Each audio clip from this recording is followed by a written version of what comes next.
If you haven't enrolled, you can find anybody who wears that T-shirt, and then maybe write your name somewhere, like on their paper.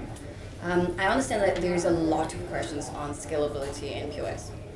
It's basically what everybody is questioning, like how's the progress with the sharding, how's the progress with the POS and stuff. So before we go into individual questions that you guys have, actually there is one person from UDAP that has like 6 with 2 points to every 6 questions, like 12 of them. So a lot of them are very interesting, so we can like pass around and see, like pick questions that you want to answer. But before that, maybe Carl or any of you guys want to give us an update on like the current progress on scalability. Sure. Well, we are Ethereum 2.0 is the big thing. So we have a spec that is currently being worked on and pretty close to finalized. Vitalik actually just put together a like incentivization and dynasty changing, which was kind of like one of the last pieces with this like Randau beacon chain. And there's also, of course, the implementers call, and what are some other fun things? Yeah, I mean, there's at least several teams that have been starting to actually develop the current Casper specification. And I mean, Prismatic Labs has been working on it for almost half a year now, and they've been getting very far. The Python team has been getting pretty far as well. So I feel like from a research side, it's actually kind of very close to finished at this point, and what's left is mainly kind of checking over things and making sure we haven't made mistakes, which itself is a lot of work and includes things like auditing and formal verification and so forth. But that's, I think, going to start happening very soon already. So I think a lot of progress on Casper and sharding. With Plasma, there's been a large amount of progress as well. David? Yeah, I would say there's a bunch. There's kind of been very incremental progress in Plasma, where it started as this big vision, and it slowly has kind of become more and more carved out in terms of researchers creating new specifications and then kind of running into current limitations as well. And yeah, started with Plasma MVP, and then Plasma Cache came along, which removed a lot of the time, which essentially removed the time constraints that Plasma MVP had, and is much better for kind of light client type use, just because all of a sudden users don't have to store and validate an entire chain. So yeah, I'd say things are definitely moving forward quite nicely. And I just gotta shout out Plasma Debit, which is exciting because Plasma Debit is also just taking Plasma Cache and kind of iterating on it and pushing it even further. And where Plasma Cache was, the limitation with Plasma Cache was like, okay, you can only send specific coins, but now with stuff like Plasma Debit, those coins are kind of like state channels, and so now you can actually, send, infinitely small increments, for instance. So with Plasma Debit, I think, is interesting because it kind of combines together the benefits of Plasma and channels as much as possible. Yeah. Okay, so I understand there's a lot of questions on it, but very generic, like what's the progress of scalability in POS and Casper and sharding. So if you guys have any specific questions towards just the update just now, yeah. Yeah, could you tell me what are some of the outstanding challenges for implementing, or rather for supporting general smart contracts on Plasma? Ooh. Yeah. Or.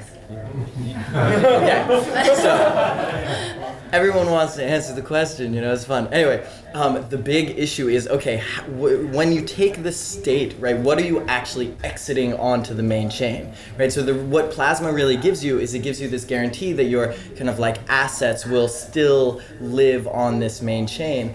But if you have kind of arbitrary state, who owns that arbitrary state? It can be very complicated. You can have maybe a game and there are 10 participants. who's the one who's able to say, okay, it's now time for us to move on to the main chain to get that added security, right? So this is, you then have to like layer on like basically exit rules, and there's like complexities there. It's definitely technically feasible in some ways, but I think that there are other architectures which are kind of tangentially there, and it's a little bit more complicated. Yeah, I would say. Leave the complicated. Yeah, that's basically what I did there. Yeah, essentially, so kind of as Carl said, the promise that Plasma makes is that you're essentially all state transitions that happen on Plasma chain are essentially recoverable on Ethereum. So as you get into general computation and complex smart contracts, first you need to know who will exit them, but then as soon as you get into kind of complex execution logic, it gets a lot more complicated, especially once you get into kind of contracts that depend on other contracts, because all of a sudden the Plasma chain breaks at like a crucial time in one contract. Say it's doing a time sensitive auction, and all of a sudden you're exiting that, and that takes time, and that can just essentially throw everything out of whack. Vitalik, you sort of something you wanted to say, right? Was I going to say something? I saw it on your face, but okay. I think that there's like other tech, for instance, like state channels are probably a good fit for a lot of the like at least short-term stateful games that we have. There's probably also architectures that are not really the kind of traditional view of Plasma or the traditional view of state channels that kind of either combines them or just does something slightly different. Maybe it's like a smaller scale, so it's fewer participants, or maybe something else that I haven't thought about. But this is definitely a really interesting area of research, and it's I would say we're interested in first getting the kind of token transfer stuff down in a real way, because I think that can impact a lot of people really positively. But once that is there, there's already huge amounts of exciting research that can be done. So are you saying that the state channel you implement in the Plasma debit, is that Plasma debit, will somehow replace all the other state channel implementations? Or is it will somehow work together with others? That's kind of like saying, we have Swiss Army knives, so why do people use regular knives anymore? Like, there is value in using simpler tools because if you use simpler tools, they have less complexity, they're less likely to break, they can often be better at doing one thing. So I think there are going to be a lot of applications where you really do just need one channel, but I definitely do think that there's a lot of work that could be done in combining Plasma debits together with more advanced kinds of channels, and a lot of applications could work that way. So we have a project called Smart Mesh, and we actually implement smart reading. Actually, we can add the features of line payment to Ethereum. Okay. Smart reading is already implemented, and it will be running on Meshbox, the hardware, in October. And we will join the, I think by the end of October, there's DevCon.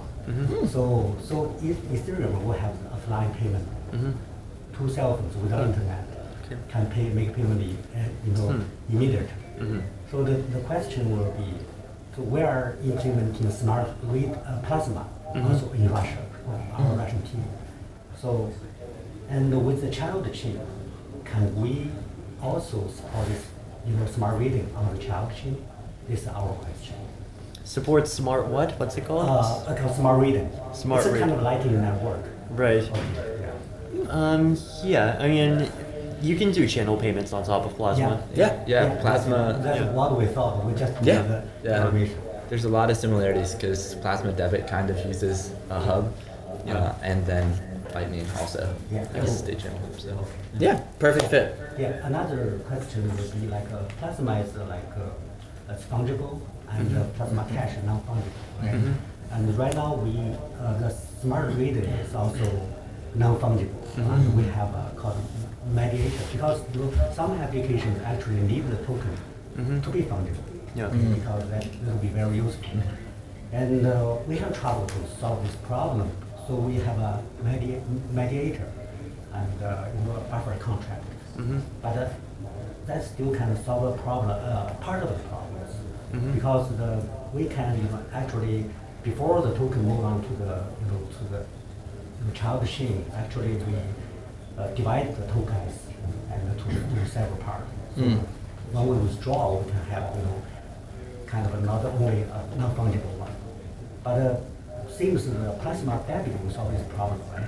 Okay, That's what. Yeah, exactly. Exactly. So plasma debit plus statement city channels seems to solve everything. I would be careful about everything, but it's good.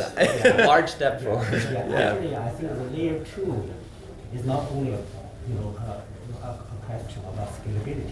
It actually plus the offline payment. It actually like Vitalik, you mentioned in the way interact several times. Yeah. So you mentioned that the blockchain probably will be first used to extend the internet in some war zone or whatever. Yeah. I think that we will realize that within this year.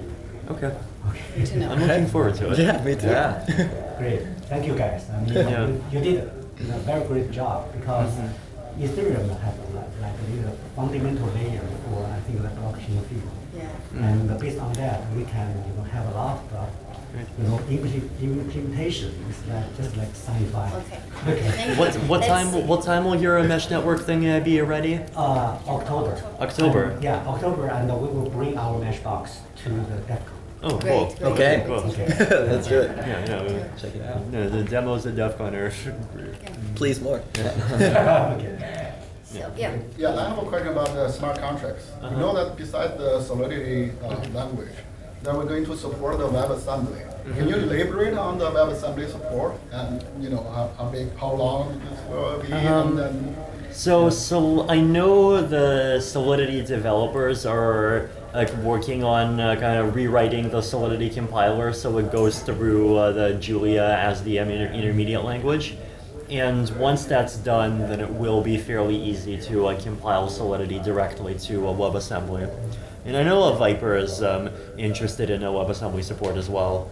Do you know anything about their plans for that? I know they're planning on doing it, but I don't know the time frame or anything. Okay. Viper's awesome. It's Viper. We have a request. Yeah. We can lean on the gas team a little bit, because when we do gas estimation, we get all the gas errors. Okay. It makes us crazier. You can lean on them, we appreciate it. Sure. Viper has great gas estimation too. Yeah. Actually, After this, yeah. Hayden, do you want to tell people about Shield Uniswap a bit? Yeah. Okay, yeah, sure, I'll show you Uniswap. Uniswap is a decentralized exchange built on Ethereum. It's built kind of as a public good, so there's no fee for token listing. You can trade any token to any other token. I don't have my own token. Very, very low gas cost. Yeah, pretty good. It's a little bit like sort of like a bank or a Kyber that has on-chain reserves and automated price determination. Ethereum grant. Oh yeah, it's funded entirely through an Ethereum Foundation grant. Yeah.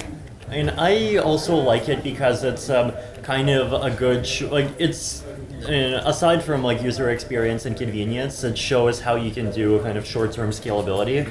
Because with the, some of the kind of on-chain decentralized exchanges that I saw, you need 500,000 gas to send to make an exchange, but you've done it with 45,000. Yeah. Which is, And I guess this is also a very good example of what Ethereum grants and Ethereum community grants are looking at. That you would prioritize user experience and the common good, the public good, over a incentive that you want to create for yourself or for your team. So that would be something we're looking for in just a little bit. And any other questions? Please. And how does Casper's punishment mechanism make sure that it won't misjudge on dishonest code? So how does it make sense on the amount of punishment? Misjudge on dishonest code, yeah. No, so like basically, I think the real question is like how do we handle the risk that like one validator will get slashed because there's a bug in their client that causes them to double sign. Sure. I think the main answer is that like the validating code is something that we can have kind of many layers of protection on, because you can have the code that makes the signatures, but then you can also have separate code that's that kind of completely separately implements a filter that prevents you from making two votes within one epoch, or from kind of doing anything that violates the rules, right? So you can kind of like in between the client and the internet, you just put a separate filter, and you can think of the filter as saying when the filter receives a new message, it tries to check the message against all the other messages, sees if it violates any of the rules, and if it does, it rejects it, right? So, and you can actually kind of have multiple layers of protection, because like if a bug causes a client to just go offline, that's not that bad, right? Like the penalties for going offline are not large. So I think like you can design a system where like basically all of the code is designed to be kind of as fault tolerant as possible and prevent you from publishing messages that conflict with each other. Yeah. And I implemented a validator, and it's really just like a couple checks, and you're barely storing anything in memory to actually make sure that these messages are filtered properly. I mean, like, there always is risk, but then, like, there also is risk that if you have money, then your wallet will accidentally publish your private key to the internet. And, I mean, something not quite as bad, but basically as bad has happened in Bitcoin land several times. So, yeah, stupid random K nonsense with bad RNGs. Any other question? Sorry, lady first. And then I have another question from our media readers. What do you think of VRF consensus? Is it better than POS? What consensus? ERF? VRF. So VRF consensus is a kind of POS, right? First of all, so I think so. The VRFs only solve like one particular problem, right? Which is how to kind of randomly select validators. I mean, for that we're using for randomness we're going to be using VDFs, which use some similar technology to VRFs, but they're kind of different. But also we have come up with a consensus algorithm that is very robust against the randomness, against any flaws in the random number generation, right? So, like, we think that we'll be able to prove that even if the attacker themselves can choose what all of the random seeds are, the attacker will not be able to fork the chain unless the attacker has like maybe above 40%. So that's like. And it's like that sounds very difficult, but actually, like because of how Casper FFG requires like many validators to send many messages at the same time, and it actually is possible. Yeah. So like things like this are like the result of like 3 years of proof of stake research since 2014. Exactly. Yeah, about the account abstraction, I understand that. Yes. I don't know how soon that will happen, but eventually Ethereum only have one type of account, which basically is everything is contract. Yes. And when will this happen, and what kind of issues right now this is facing? So this will definitely happen in Ethereum 2.0. Will it happen before? It's like less clear because but like if there is demand, then definitely there could be an EIP and it could be implemented. I think the main challenges that caused us to kind of delay it last time is that doing account abstraction properly isn't just a kind of blockchain client problem. It's also a network layer problem, because there's a lot of code at the network layer and at the client layer that kind of blocks transactions and filters transactions by gas prices to prevent denial of service attacks on the network. And this code requires you to verify the gas price, to verify the signature, verify the nonces, and making sure that all of those different details are still safe under account abstraction is like a considerable amount of work. So I feel like in the short term, if there is a lot of demand, then one thing that could be done is kind of abstraction with layer 2 protocols.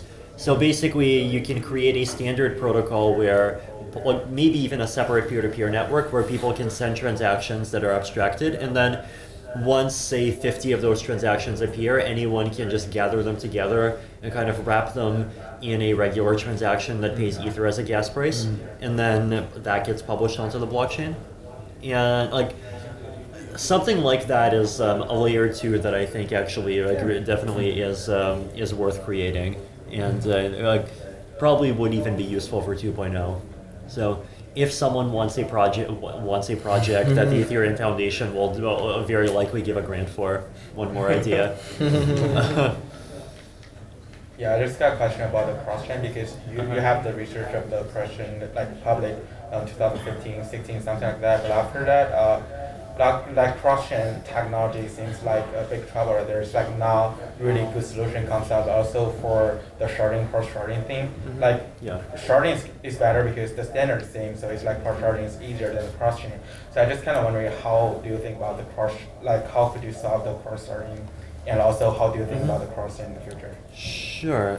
So for cross-sharding, like, there is like a simple way to do asynchronous cross-shard transactions, which is this approach that I've talked about for years, right? Which is that you make one transaction that in one shard that creates a receipt. You use Merkle trees to prove the receipt in the other in the other shard. Then you do what you want in the other shard. The problem, that's actually good enough for payments. It's good enough for many things, but it's like if you needs to do kind of fairly complex interactions, then asynchronous is too slow. So, I mean, I have made a proposal for how synchronous cross-shard transactions can work, but the proposal, like, basically, I mean, it is more complex in some ways and it has some limitations.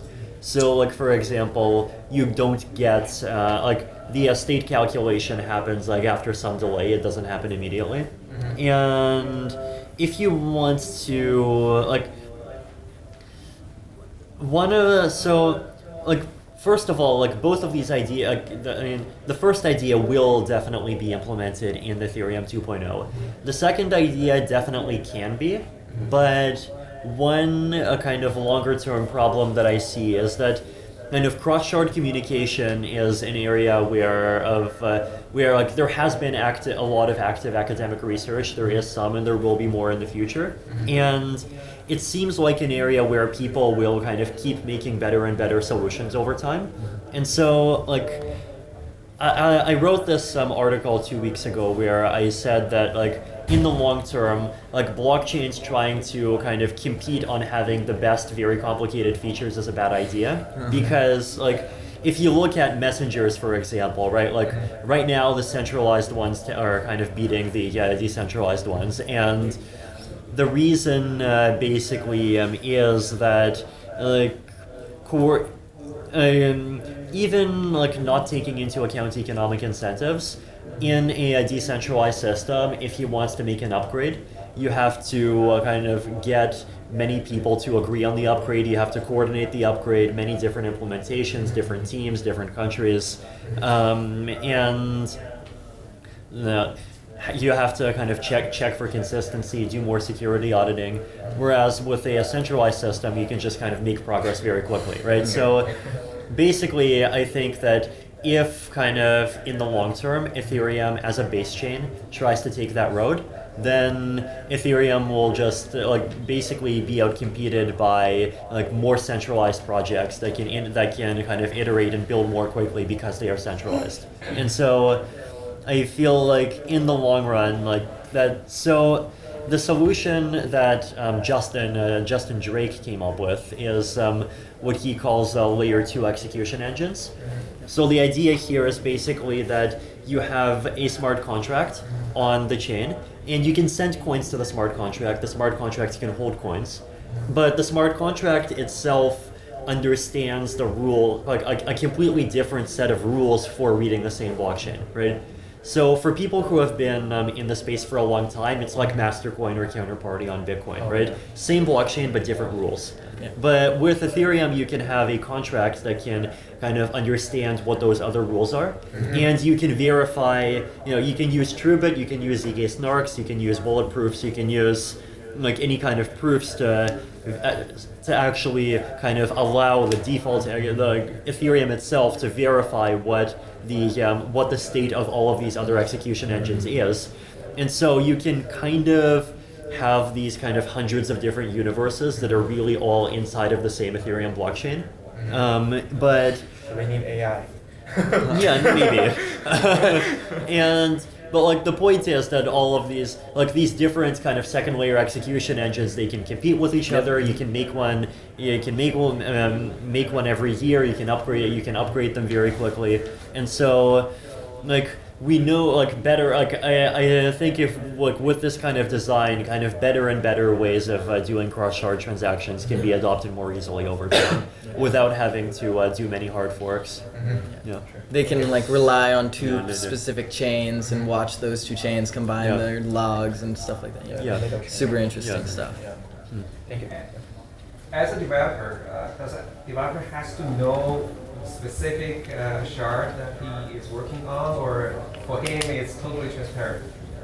All the shards work just transparently. I mean, like users kind of have to care about shards because different accounts are on different shards, but like from a user experience point of view, right? Like what shard something is on is just part of the address. So instead of your address being 0xDE0B something something, your address will be shard 135-0xDE0B blah blah blah. So it's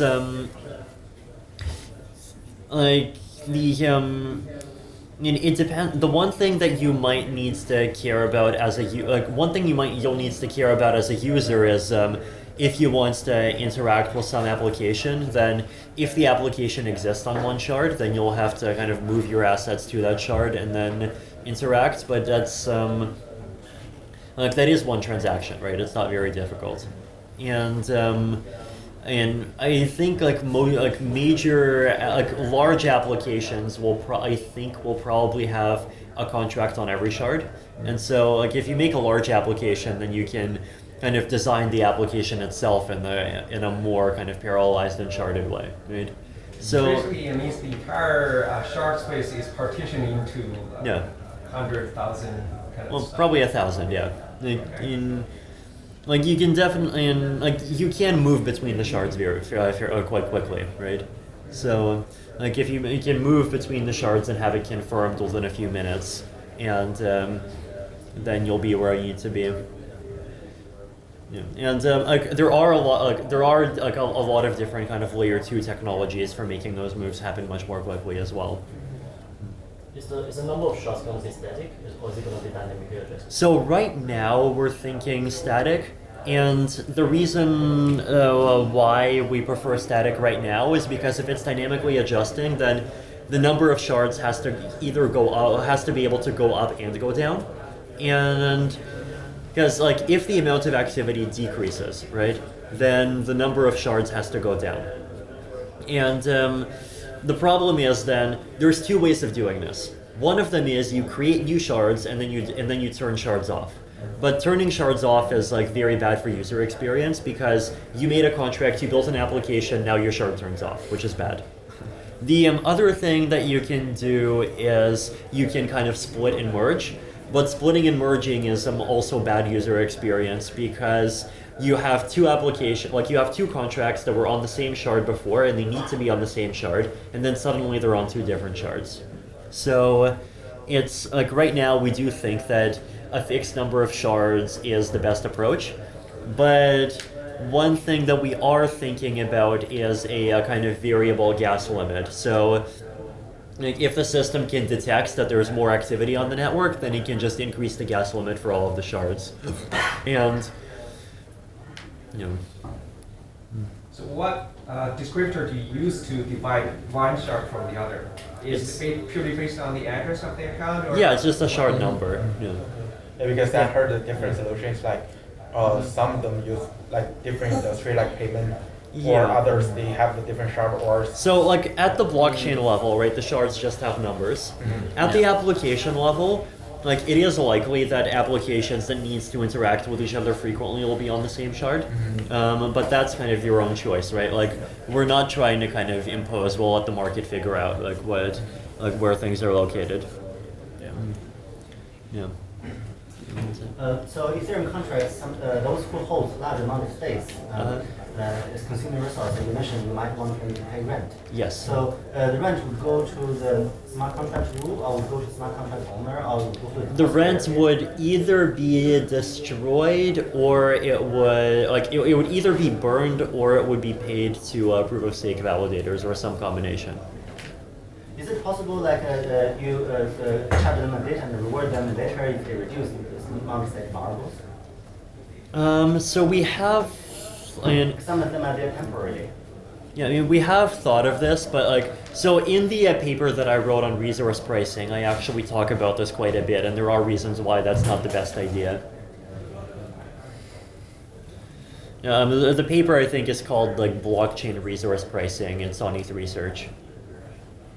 So eventually you're going to charge for storage. That's the way to go. Is that? I think so, dude. Like the charges aren't going to be large, right? So like I think that it will be affordable to just kind of prepay enough into an account that you know that the account will be there for 10 years. And there's also the kind of hibernation and kind of waking up mechanism, right? So like if you forget to pay rent and then the contract gets kicked out, then you can kind of provide Merkle proofs and bring it back. Okay, the person, it's like since everybody wants to ask is that because we transfer to POS from POW, so how could you deal with the community, because there are lots of miners actually doing the work, and after you transfer to POS, it's like they lost the work. So I just like kind of wondering how do we deal with the community kind of. Sure, and like I feel like we've been very public like from day one that like we'll be doing the proof of stake switch eventually, so it's not kind of surprising to anyone. I mean, like there are things that I think like miners' revenue will definitely decrease after the switch to proof of stake, but there are things that kind of miners and like mining pools and companies like that can kind of start doing. So like one example of this is like trying to be stake pools. One example is running nodes that provide services for state channels for plasma chains, running these running nodes for these different layer 2 networks. I think like in the future Ethereum might come back to a kind of very limited kind of mining, and the reason is that like you have like you get a lot of scalability benefits from generating these zero knowledge proofs like Snarks and Starks, but the problem is that these proofs are extremely expensive to generate, and so like I do like in the long run it actually is possible that like we'll go back to kind of 1% proof of work and pay miners to produce those proofs. What was your reasoning for dropping your stake? Didn't I see you went from like 3,500 ETH?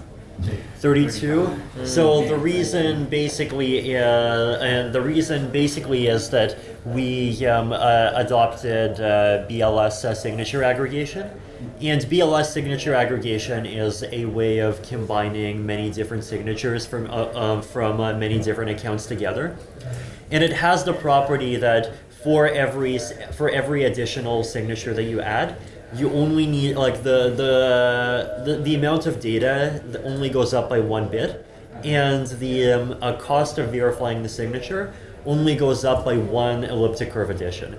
And elliptic curve additions are very fast, right? So for example, verifying a regular signature takes maybe somewhere between 1,000 and 1,500 elliptic curve additions. So if I So it subsequently dropped the state. Yeah, so basically because of the so that was one thing that we did. Another thing that we did is we switched from the like Casper inside of a smart contracts to doing Casper natively, and all of these things basically gave us a lot of efficiency gains. And because of these efficiency gains, it basically means that it's like we can support a much larger number of validators, and so that allows us to reduce the minimum deposit size. Did you ever? So that sounds good, but the other side is people that are able to run validators. So if you have 2,000 ether, then you'll still be able to stake 2,000 ether. You will just like run 62 validator slots. Exactly. Yeah. You were, yeah. So in my understanding, like in Bitcoin or Ethereum, there's no such a state that you can guarantee a transaction is for 100%. So you can only make the probability larger, like by waiting for a long and more blocks to be created. So, but users of course want to have a certain states that like their transaction system for or are limited. So, is there any effort Ethereum has done about it? To get earlier confirmations is the question. Like, Sorry, there's no such a state like you can guarantee that my transaction is done for 100%, right? Yeah. Okay. So I mean, my question is there any effort Ethereum has been working on about this? Wait, so we're working about what? Like, what's the problem? I'm not understanding. To guarantee the transactions. Probabilistic like. Yeah, to make the probability not just like 95% or 99%, but just 100%. Well, and that's kind of what proof of stake finality gives you, right? So it will never be reverted if it is finalized. Yeah. Or slash. Yeah, so like the current spec basically gives you kind of two levels of finality. One of them, the first level is kind of probabilistic finality, and you get this after 16 seconds. So after 16 seconds, there is basically a kind of 99.99999% chance that you're fine, assuming that the kind of network latency is low and assuming like 50-something% honest majority. Yeah. So basically it's just like after 16 seconds you get the equivalent of 30 confirmations in Ethereum right now. And then the second level is this kind of hard economic finality that you get after maybe 10 minutes. Yeah. I think Plasma also mentioned that in the white paper as well. Yeah. Like the 16 yeah. like 100. Yeah. So yeah, Plasma can have kind of three levels of finality, where like you can make an extension to Plasma chains where you basically the operator of the Plasma chain puts down a bond, and if they misbehave, they lose the bond, and so that allows Plasma operators to kind of promise to include a transaction, and that gives you some degree of safety like immediately. Then you get more safety after the 16 seconds, and then you can get even more safety like after finality, and then even more if you actually withdraw your coins from the Plasma chain. Yeah. And similarly with state channels, you get very, very fast finality. Yeah. State channels are super cool just because the number of parties is limited. Everyone signing off right away. I'm expecting more questions from. It's a very rare opportunity for you guys to. Yeah, sure. Is there some sort of like extension on your research on state channels that will allow you to get around the limitation of like just handling a couple users? So that limitation is kind of unfortunately inherent, and the reason basically is that. So like here's the reason why you can't have a state channel system that allows you to just suddenly send instant transactions to anyone, right? Like suppose we have a state channel system, and suppose I have like a collateral of 100 ETH.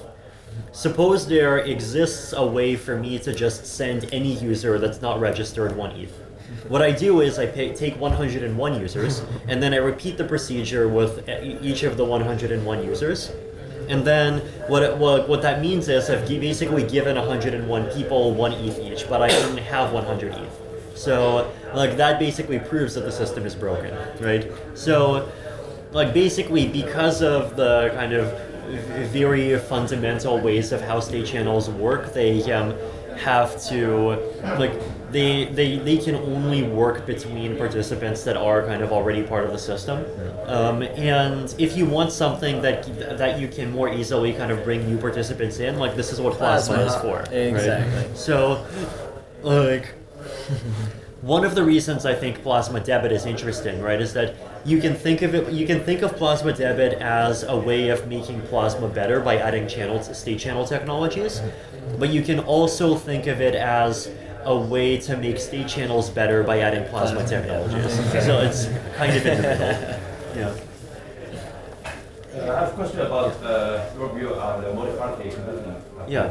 Yeah. What do you think? Will it be a trend that the public blockchain such as Ethereum will outsource its computing work to those independent MPC platforms in order to save their resources? Wait, in order to save whose computing? Yeah, the computing resources on the blockchain. Right. So I actually don't see the value of MPC as being saving computing resources, because like if you want to save computing resources by moving them off chain, you can also just use zero knowledge proofs, or you can use TrueBit, right? The place where I see MPC as being extremely valuable is that it lets you do computations that can have secrets, right? So one example of this is like for voting mechanisms. So like regular voting, quadratic voting, like Glenn Wiles, like liberal radicalism, like all of these new ideas. Like all of these mechanisms rely on this idea that you can't sell your vote, right? And to prevent people from selling their vote, you have to prevent people from being able to prove who they voted for. And voting has to be kind of fully private and anonymous, right? And MPC kind of is one of the very few ways they can actually achieve that, right? Because like with MPC, you can there's no one party that's doing the computation, and so you actually can guarantee that when you do the computation, like there's no one that can prove what's going on inside. And that so I think there are many applications like that for which MPC can be very valuable. And then what do you think the comparison between TE and MPC? I'm interested in execution environment. The comparison? So I think trusted execution environments are kind of inherently less secure. Like we saw SGX get broken 2 weeks ago, right? Yeah. So like I do think that they can I do think that trusted execution engines can kind of add security, and they're a good thing to put into a system. But at the same time, like I'm definitely an opponent of this idea that you can use trusted execution engines and they kind of solve every problem, and now we don't need cryptography anymore. Yeah. Yeah, I have a more generic question about blockchain. So what's your opinion about other consensus mechanisms like the DAG or the hash graph? And do you think that you can improve the performance as well, keep a high level of security? Okay, so first of all, like the proof of stake consensus algorithm, the latest version of Casper FFG IMD Ghost is a DAG, right? Now, so we are in some sense, adopting DAG.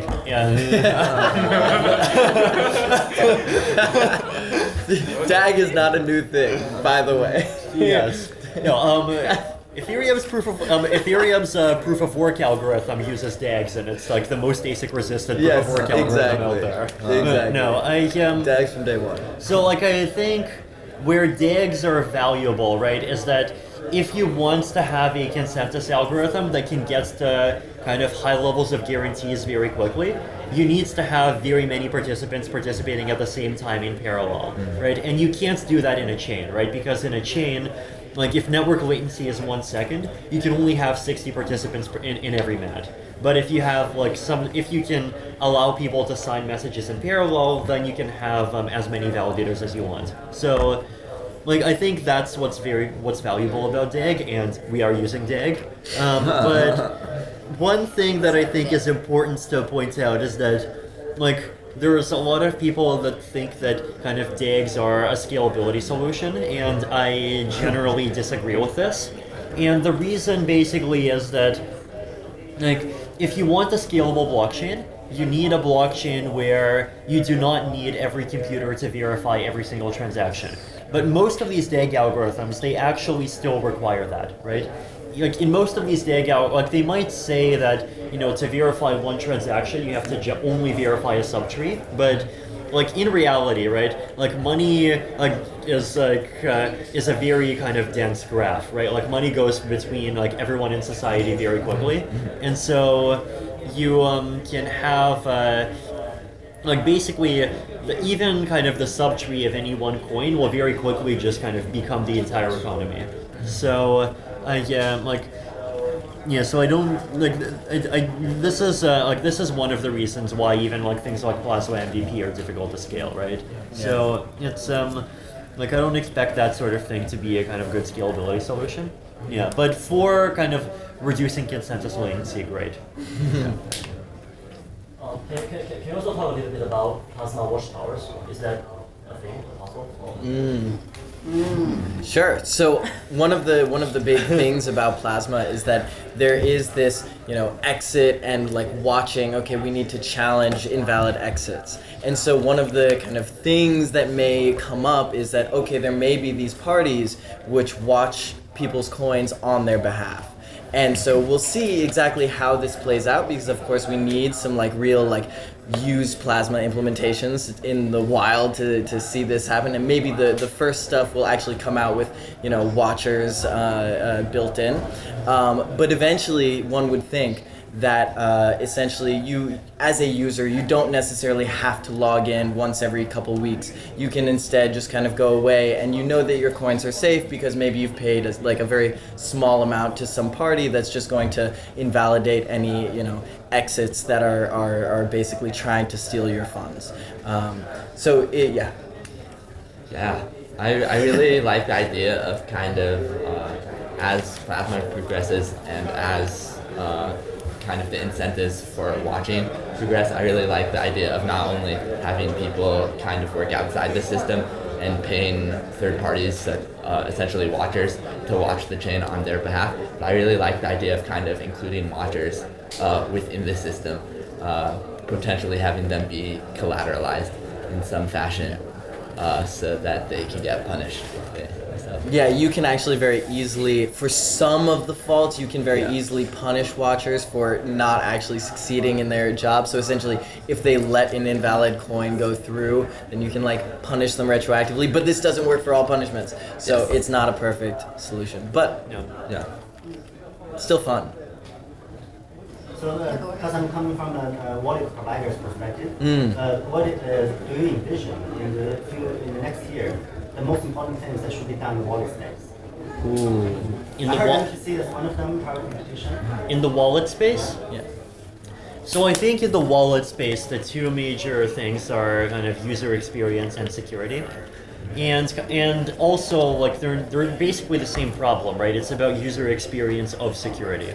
So, like, one of the main, like, I still think that, you know, when using any kind of like blockchain system, especially with like cryptocurrencies, the biggest cost that a user faces is probably still the risk that, you know, they'll forget their keys, their computer gets hacked, something will happen, and like $100,000 is gone. So it's like there are techniques involving, you know, things like social wallet recovery, kind of multi-sig wallets, vaults, all of these different ideas, and I think that's, you know, if someone can come up with a wallet that kind of implements some of those technologies in a way that has a very good user experience, then that will kind of help a lot. And also, I think that like Plasma chain support for some wallets, I imagine that there will be some really cool Plasma chains that come out, you know, very soon. That's my hope. And so these wallets can be very cool. For instance, for that instant confirmation, you know, we can actually get some economic guarantee that our transactions are going to go through immediately, right? It's as long as it takes you to send a message to a central server, and for them to send you a message right back.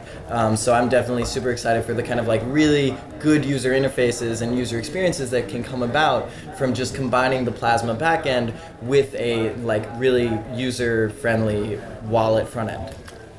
I actually also have a naming question. I want to ask you a suggestion for a name. So, so I've experimented with token authors to figure out, for example, if you access smart contract, might need to provide map pointer. How does the mobile phone know to pop up map selector? Or if you use a non-portable token to lock a door, how does the wallet knows that it should send an NFS signal to the wall? So what I did is to ask them to provide a description with a sign that is an alpha. But eventually there's so much description coming in that it has to be standardized. So I'm thinking of something like a contract behavior description XML file. That's very long. So you know what I mean here? Naming is so hard. Yeah.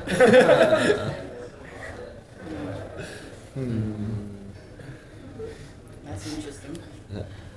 I'm gonna mull it over personally. It'll Yeah. Yeah. Do you have any ideas, Vitalik? Off the top of your head? No. But definitely, We'll be back. We'll be back. And Coming soon. We have this group of all these developers here, so anytime when you want to respond, then we can just like add the answers. Ooh, cool. Oh. Cool.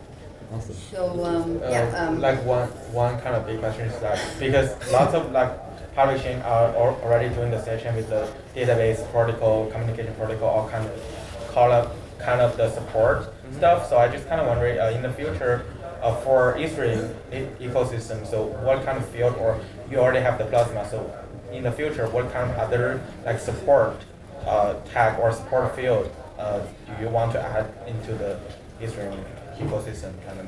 What kind of supporting? what do you mean by Yeah, because it's like from I know like BCH already doing the database, like Right. kind of as a section into it's kind of to support the developers, to support the app to do more work on that. So it's like Plasma is kind of do for the third party payment or kind of the it's like do you have idea?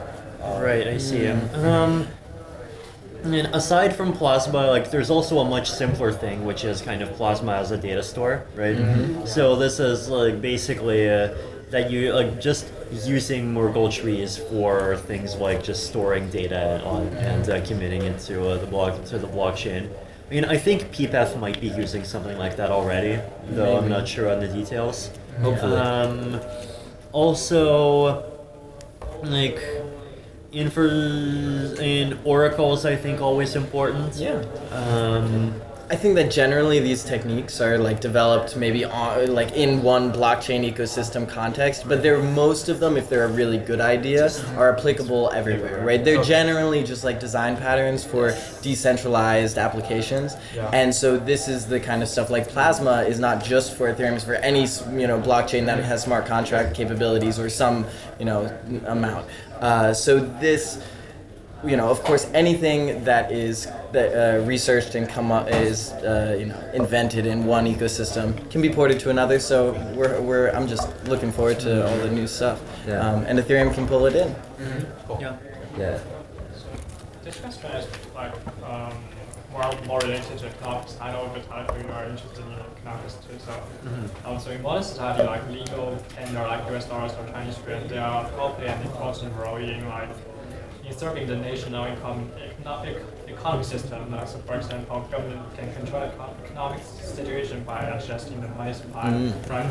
So, but for cryptocurrency, there's no such government like controlling it, and there's only exist law or code. So, Right. you really think it's clever to compare like cryptocurrency with legal tender, or because the more I think about the core of cryptocurrency, the more I feel like cryptocurrency can't replace like legal tender. So, like most government monetary policy and most of the economics around government monetary policy has to do specifically with the property of a currency as a unit of account.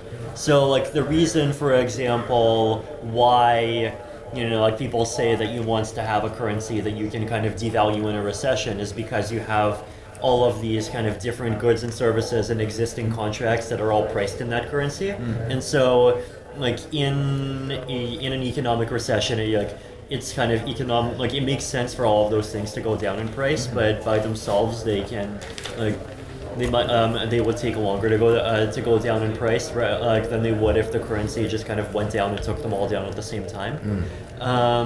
So and there's kind of many different kinds of effects like that, right? Including like employment contracts and like rents, like all of these kind of existing agreements. The reason, like for cryptocurrencies, right? Like first of all, almost nobody uses cryptocurrencies as a unit of account, right? Like even when when is the last time you paid 0.02 ether for a coffee, and when is the last time you paid 19 yuan, open bracket, 0.0018625 ether closing bracket, right? Like it's, even if you're paying ether, the prices are all still like kind of set in local currencies. And the reason why that's happening is because cryptocurrencies are kind of very volatile, and they're too volatile for it to make sense to kind of make any kind of commitments in that currency. So, and I guess in the short term, kind of, unless cryptocurrencies sort of take over completely, kind of, I don't really expect that. Like, I don't expect that to be kind of an issue, right? Because like ultimately everyone is pricing things in like dollars or yuan or whatever, and the government just decides what those levels are. The other thing is right. But like, if cryptocurrencies, do kind of take over and become the kind of primary means of payments, then the economy will be kind of very, very different, and it's hard to predict anyway. So I don't know. Like, I talked to the Bank of England 2 years ago, and they did not even bother thinking about the possibility either. So. I have a question for Vitalik. I heard that you said you wish decentralized exchange burn to hell as much as possible. Yes. But nowadays, the decentralized exchanges, it seems they are not very successful. So I would say your view on not very successful yet, right? Yeah. Like, first of all, Uniswap hasn't launched, OmiseGo hasn't launched. What else? Whatever the Plasma decentralized exchange that was in the back, I forgot, that hasn't launched. So I think right now it's still too early to say that the dream failed. Maybe in 3 years we'll be able to say the dream failed, but like right now it's still early, right? So, and like also like, I guess like for me, I would not say that it's like my goal isn't necessarily kind of centralized exchange market share going to zero. My goal is basically kind of decentralized exchanges being kind of strong enough and important enough as an alternative that kind of centralized exchanges won't have this kind of large level of influence over the economy that they have right now, right? So, like, if there are kind of cases where traders want them sometimes for convenience, fine. But but I do think that exchanges are kind of important enough that they should be a public utility and not a company, kind of primarily. Yeah. If Uniswap does not launch by DEFCON 4, I will shave my head and or get a unicorn tattoo. Will you eat any of John McAfee's body parts? Yeah. That's not extreme enough. Oh yeah, what should I do if Uniswap doesn't launch? Well, you guys all vote on it. Yeah, I just want to add one thing, because decentralized exchange right now facing two big problems. The first one is just cross-chain thing. The second one is that lots of people are using off-chain like matching machine, because the on-chain is like not work right now. So I think these two keep on, when these two problems can solve, exchange like decentralized exchange probably have a big improvement in the future. Agree, yeah, and I definitely forgot to mention, like, the cross-chain exchange is definitely a big problem. Yep, definitely. Streaming micropayments are pretty good. Yeah. Auto exchange. We just finished the cross-chain, among the Ethereum, Spectrum, Bitcoin, and Litecoin. Okay. And with the Dogecoin? With the smart reading. Okay. And also, this project called MIT, and also, combined with our smart plasma. So that we target through the distributed exchanges. Yeah. I believe the future of the decentralized. I have a question on banking opening. What's your idea about the meaning of connected wage? How do we decide the right connected wage? How do I decide what? Connector wage of the bank. Connector plate, sir. Wait. Connector weight? I don't. The bank network, they have a parameter about the connector wage, how the connector was put in the Collect. Is this like a Bancorp? Yeah, it might be a Bancorp specific. Yeah. I'm not insanely familiar with the inner workings. Yeah. Bancorp. Yeah. So. Definitely look at constant product market makers, and those are the way to go. Which is Uniswap. Chill, man. So, what is your current thoughts on DAICOs? What do you think is stopping it from gaining more widespread adoption? DAICOs, I guess, like from talking to people, it seems like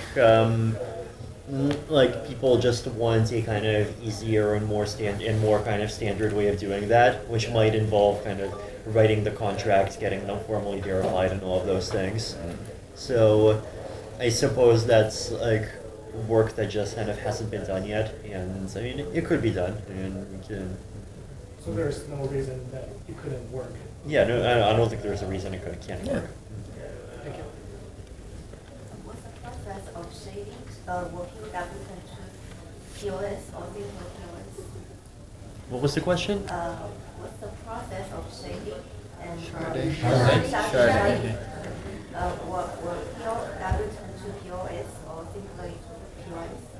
Yeah, so a proof of work, like the sharding system is built entirely on top of the new proof of stake blockchain. So, yeah, like basically the to participate in the new system, you would move your ether over from the proof of work chain into the proof of stake system. I have a question. Yeah. Yes. Did you say that 99% Byzantine fault tolerance consensus is a significant breakthrough, and if so, why? Well, it's a significant breakthrough that was done in 1982 that nobody cared about for some reason. I mean, people think Satoshi solved the Byzantine generals problem. Leslie Lamport solved it better. I think the value of that breakthrough basically is I don't think that it makes sense as a kind of primary consensus algorithm because it does have this network synchrony assumption, and what that network synchrony assumption means is that either you have to set the delta parameter to be very low, which is very risky, or you have to set the delta parameter to be very high, like 3 hours, and then it's not useful as a blockchain, right?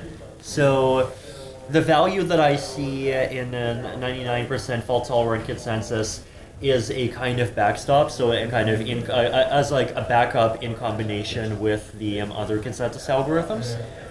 And the value that it provides is that if there is a 51% attack on the other kinds of consensus, then the 99% fault-tolerant consensus can be used in order to help all of the users and the other nodes agree on whether or not an attack has actually taken place, and if an attack has taken place, what the correct chain is. Right? So, in general, right? I think kind of everyone knows, right, that if a 51% attack happens on proof of stake, the only way out of the problem is to kind of do a fork with a minority, right? But the problem is that if people don't agree whether or not there is an attack, then the community might split, the chain might split. You can kind of attack the social media layer, you can hire trolls on Reddit, you can kind of do a lot of nasty things, and 99% fault-tolerant consensus seems like a very kind of robust tool to kind of help people agree on whether or not a situation is bad enough that you need to fork away. I think that makes sense because people question the 99% not because of attack, it because they think if it's 99% fork, it's not consensus at all because not most of people knowing that. But as you explained, I think it might make more sense. Yeah. Anybody from the back? Yes. What do you think about private blockchain future? About private what? Private blockchain future. So, I mean, like, in general, I tends to be fairly pragmatic, right? And I fully agree that kind of compromises between centralization and decentralization are going to be needed in, like, almost every industry. But, like, before I thought that kind of consortium chains might make sense as a compromise, but now I actually think things like just centralized servers running Plasma might even be a better compromise. So basically, like, the problem that I saw with most of these kind of private chains in practice is that they just never end up getting decentralized, right? Like, there's one company that pushes it forward, and then, like, the consortium doesn't show up, right? There's, like, they end up with one company running all of the nodes, or running most of the nodes, or really one company controlling it. And so, like, the problem is, right, that if a group of companies can come together and agree on a consortium chain, and then that also means that they're capable of coming together and agreeing on destroying the consortium chain as well, right? So, and kind of collusion between, like, large corporations is a real problem, right? Like, you know, like, LIBOR interest rate manipulation was the big scandal from, like, 5 to 10 years ago, and, like, things like that can happen. So, like, I think in most cases, the right compromise will be something that kind of uses fully public blockchains, but uses them in some more limited way to get some of their security properties, but only kind of uses them partially, so that you don't have the kind of efficiency issues, the privacy issues, like the regulatory issues involved in putting everything on a public chain. And I know there are, like, actual kind of large enterprise industry projects, and we can't talk about all of them, but that are kind of taking this path. Any questions from the back? Another question for me. We haven't heard about privacy or confidentiality for a while. It's like everybody's focusing on how to, pump up the CPS. So any update on the privacy? So there's a developer whose name Barry Whitehat, who has been doing a lot of great work. Like, he has been so even today, right? You can use the precompiles from Byzantium and the zk-snark libraries, and you can build zk-snark applications on the Ethereum mainnet. And, like, Barry has actually built proof of concepts for anonymous voting, a mixer, like a kind of a plasma chain, transaction scalability, and many other things. So, like, using zk-snarks to provide privacy is something that definitely is already possible now. And I think the problem just is that you need more time for kind of more of the infrastructure to become available and easier to use. Other than that, it's still very expensive, isn't it? So there are improvements, right? So there was a new version of the Snark protocol that was released in 2016 that reduces the size of a Snark from 288 bytes to, I think, something like 108 bytes. And it reduces the gas cost from 1.9 million to something like 500,000. I don't know whether or not it's part of Socrates already, but if not, I imagine it soon will be. Yeah. So, and then I think in Constantinople we're doing one gas cost reduction as well. So between that, like, the gas cost will go down to, like, maybe $400,000, and that's 400,000 yes, not dollars. No, 400,000 Zimbabwe dollars. So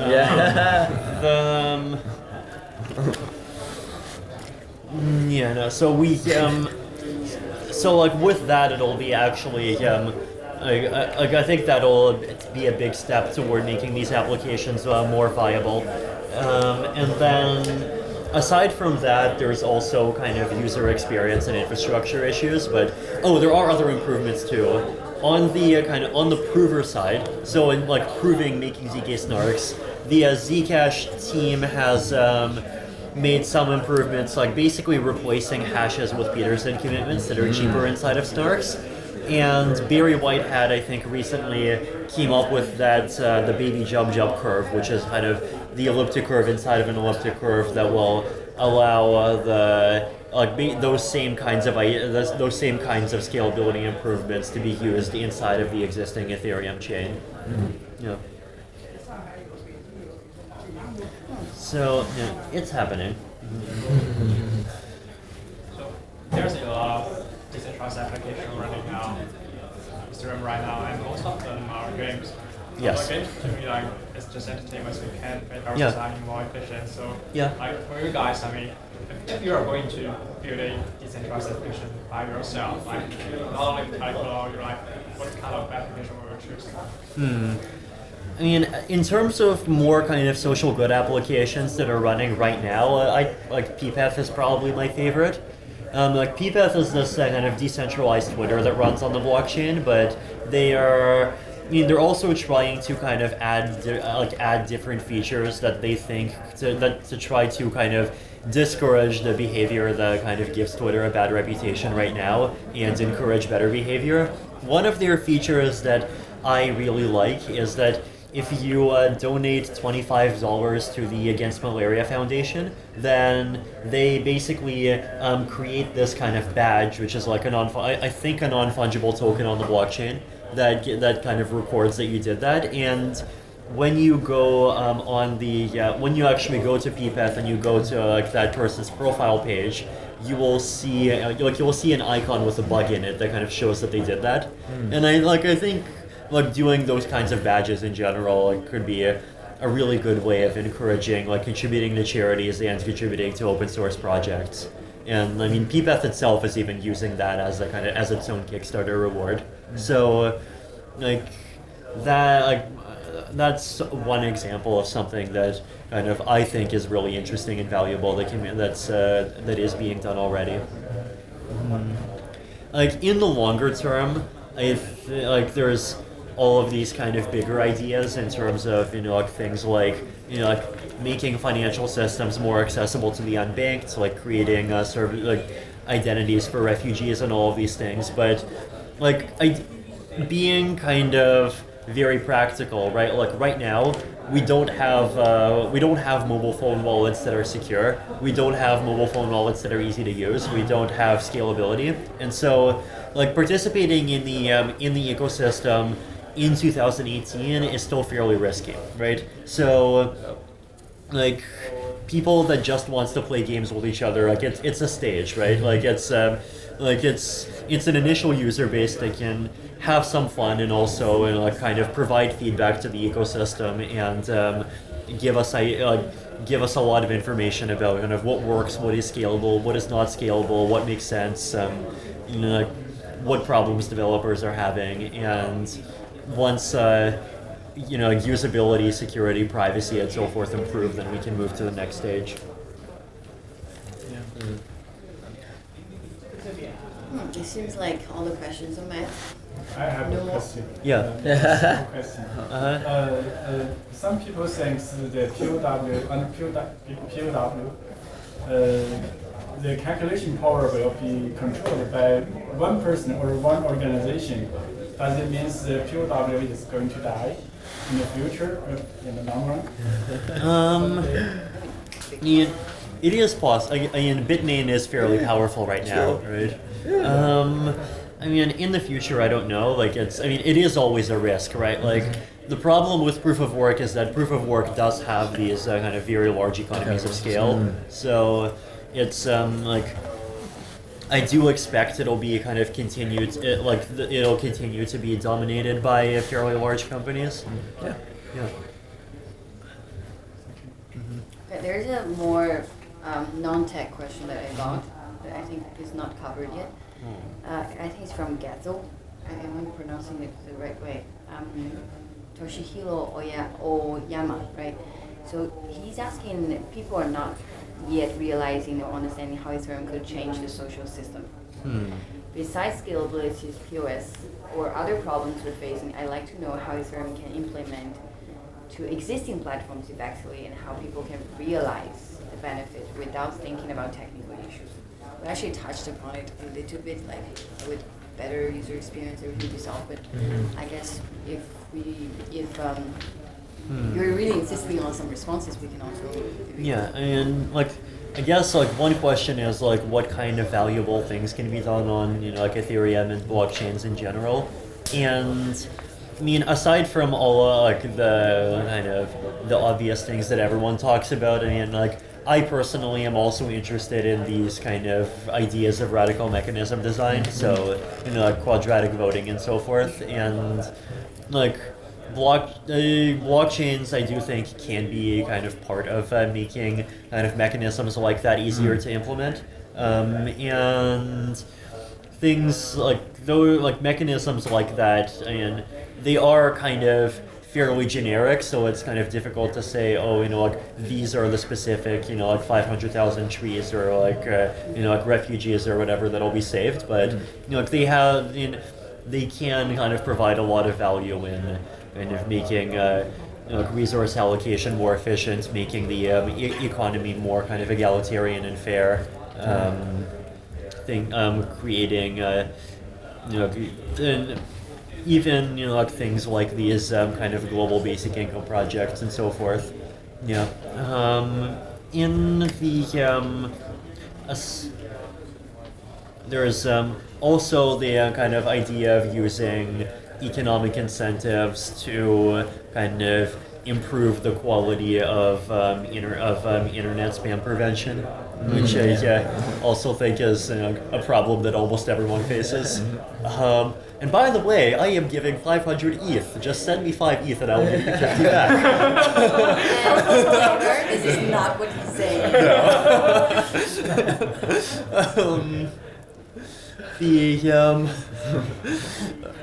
Are you familiar with United Nations CFAC? Do you know what that is? CFAC? Yeah. What, it's their data council that reports to the UN. No. 20 years ago, it's this exact problem. 20 years ago, I said what we were looking at that time is how the internet would distance third world countries from first world. Right. Right now, when you talk about these Ethereum applications, what we can do, it continues to increase that distance. Right. What they do is they're sort of thinking about this problem, make it more universal. Yeah, so another question we can talk about is like things that we can do to reduce that distance. Yeah. Like increasing usability by itself is a big one, because I think like the biggest distance is still between people who kind of deeply understands technology and can deal with like installing and running software that has 50 bugs in it, and people who probably challenge that a little bit, because usability in the first world is much different. Yeah, I agree, but you said I mean like everything, right? Like I mean both kind of short-term usability for the first world, but also things like how to make clients with very low resource requirements, and also kind of translation and kind of internationalization is important. Also, another thing is that I think like the people in order to kind of build projects that will kind of improve the lives of people in places that are kind of far away from us, so like the third world particularly, like you need not just people that understands the tech, but also people who understand the local situation.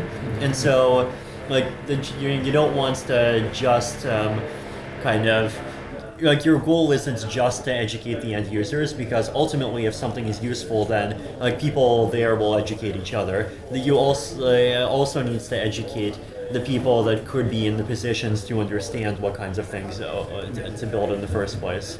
So like all of these kind of community growing challenges are important as well. Okay, we have a little bit of a special session, and I need to open the door and see what's going on. Okay, the Neutrino team has prepared some stuff. This is a special card for Vitalik as the inventor of Ethereum. Lifetime, sorry, you're covering this. So, honorary member for lifetime to all neutrino nodes all over the world. And apparently we have other stuff that are ready. So fine, I'll just copy that stupid post from Russia.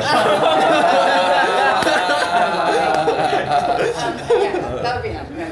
Okay, enough for the ops. All of them. And I just want to ask you guys, like, what in all the discussions we've had, so kind of which ones are the most interesting and like most inspiring for you guys, just personally. I think all you wanted to talk more about what wasn't mentioned. I want to understand the path to like scalability, user interface, and then really how do we take it to the next level, which is the social impact, which is spreading it to a lot of different communities. Like there are problems that we have using it in the first place for us, for like, you know, me going on the computer and wanting to send money to a friend, right? And then at the same time, I definitely do, like, this will really have an impact down the line, and so I'm super excited. And the mechanisms, even the radical markets, that's another thing. Like I really want to see all the different things, like people who are young, who are just reading about this technology and decide, oh, this is I have this great financial mechanism that people haven't thought of before, and you know, we can use this kind of voting thing to coordinate people. That just seems like, I feel like there's so much potential for us to build a kind of new ecosystem of financial transactions that is, you know, accessible and sophisticated and fair. But that's just me, hopefully. Yeah. I want to see it work. I mean, yeah, it's still so early, and just seeing it kind of work in the real world and start to help the people who need it the most. Yeah, super exciting. Yeah. So, any particularly interesting topics that you have, like on top of your head, just now? What was the most silly thing that someone said? I can't remember. This must have been something. This is too embarrassing on us, by the way. All these top-notch minds, they're not challenged by us. We need to work more, and maybe next time when they come, they will be more interested. So, maybe one last question if anybody has, and it's getting late, and it's pretty cold here. Yeah, sorry for the air conditioning. Then I guess we'll just take it here, and then any more questions, you guys are in the group, like we can always ask, and we'll pass it also to them, and see whether they would also like to join one more WeChat groups, maybe not. We'll just filter. For you, QJ. Okay, for Neutrino also. Oh. And by the way, in Prague, DevCon is coming soon, so we still have tickets, like another round of tickets, right? We need to also monitor Ethereum.org like very, very closely and get to see whether you can also go there. And bring us all the fantastic and brilliant projects that you're working on. And we are very ready to be dashed and kind of waiting for you too long. Okay. So we call it a day, and maybe one more box for our guests.